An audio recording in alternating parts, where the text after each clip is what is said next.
He told the recruits exactly who he was. They laughed in his face, right there in the middle of Fort Bragg. 2 seconds later, every man on that training yard stood completely, utterly still. Not the silence of boredom. Not the silence of confusion. The silence of 30 young soldiers watching something happen that none of them had the language to describe. The moment a man stops being underestimated and becomes, in the span of a breath, something else entirely. His name was Master Sergeant Elliot Thorn, retired, 51 years old. He walked with the measured, unhurried gait of a man who had learned long ago that speed is wasted until it is needed. He wore no uniform that morning, just a faded gray Henley, worn boots, and a contractor's badge clipped to his chest that identified him as a combat tactics consultant for the base's advanced training program.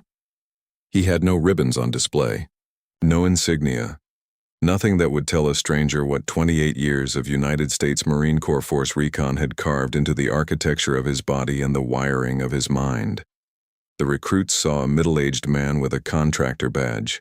They saw an easy morning. They were wrong. Before I take you inside that training yard, drop a comment right now and tell me where in the world you're watching from. I read every single one, and I love knowing who's out there with me. Fort Bragg on a Wednesday morning has a particular rhythm. The air smells of cut grass and diesel and something metallic that never quite leaves, even when the armory is locked. Flags snap in a wind that comes hard off the Carolina flatlands. Boots hit gravel in cadence. Orders echo between buildings. Like the base itself is calling roll, Elliot Thorn had been on bases like this for the better part of his adult life. He knew the rhythms the way a musician knows a song. Not by thinking about it, but by breathing it. He had arrived that morning to run a hand-to-hand combat assessment for a cohort of 40 new Army recruits, fresh out of basic, cocky with the particular confidence of young men who have passed every test put in front of them so far and have not yet encountered a test designed by someone like Elliot Thorn. He stood at the edge of the training yard with a clipboard and a cup of coffee. That had gone cold an hour ago, watching them warm up, cataloging each one without appearing to look at any of them. This was a skill. This was one of 37 skills he had spent nearly 3 decades refining. The trouble started with a recruit named Briggs.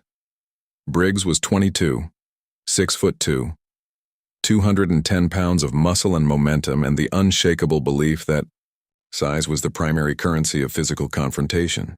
He had been the strongest man in his basic training cohort. He had been told this often enough that he had begun to treat it as a permanent truth rather than a temporary distinction. He looked at Elliot Thorn, the gray Henley, the cold coffee, the contractor badge, and made a decision. This the guy they sent to teach us? He said, loud enough for the yard to hear.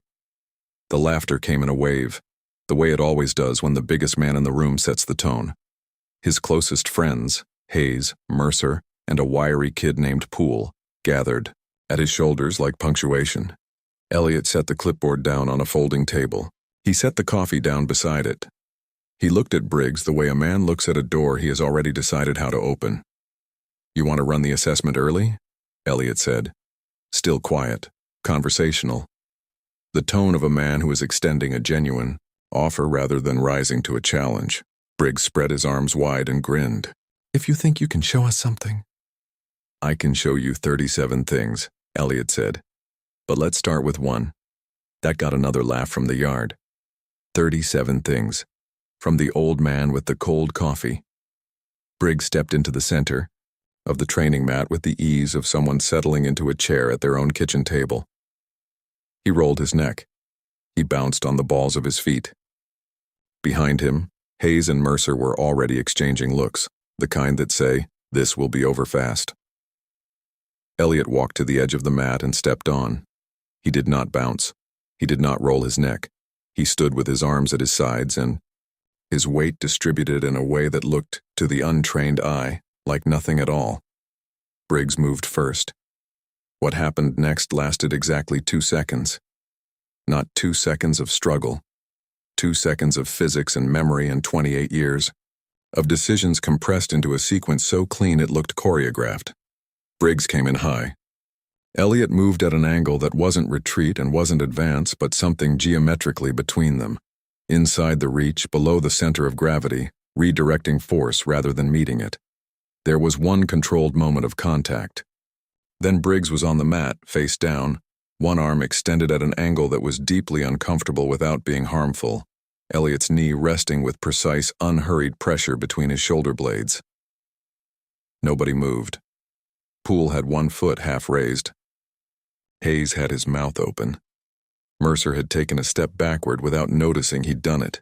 The drill instructor standing at the far edge of the yard, Sergeant First Class Damian Webb, 12 years in, a man not easily impressed, had gone very still, his arms crossed, and his expression doing something complicated. Elliot released the hold and stood. Briggs got up slowly. The yard watched him do it. There was no anger in his face, which said something actually, said something important about who Briggs was underneath the bravado. What was there instead was the look of a young man who has just had a fundamental belief revised without warning, trying to process the new information in real time. He looked at Elliot. He said, "What was that?" "That was one," Elliot said. "You want to see 2 through 37? The silence cracked. Sergeant Webb laughed first, a short, involuntary sound, and then the yard followed, and this time, the laughter was different in texture and direction. This time it carried the recruits forward rather than positioning them against something. Briggs looked at the mat, then back at Elliot. Then he did something that, later, several of the recruits would say was the moment they understood what the day was actually about. He extended his hand. "Yes, sir," he said. "I want to see all of them." What followed was 4 hours that none of those 40 recruits would forget.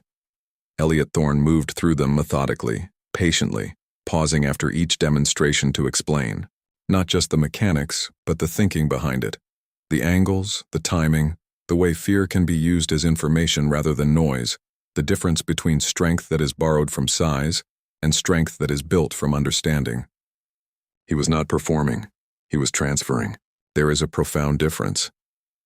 By the time the afternoon light went long and copper across the training yard, Briggs was running drills at Elliot's side, calling out corrections to his fellow recruits, his voice carrying none of the earlier edge, only focus, only the clean hunger of someone who has found a new direction for his energy. Sergeant Webb stopped Elliot at the gate as the session ended. "Where'd they find you?" he asked.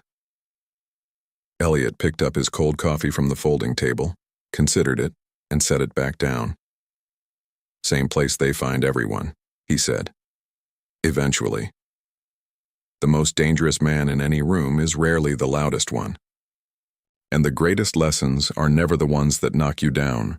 They are the ones that show you, with patience and precision, exactly how to get back up. Because a true master never needs to prove what he is. He only needs to show you what you could become. If this story hit different for you today, hit subscribe and leave a comment below. Tell me your favorite moment or just say hello. You being here means everything to this channel, and I'll see you in the next story.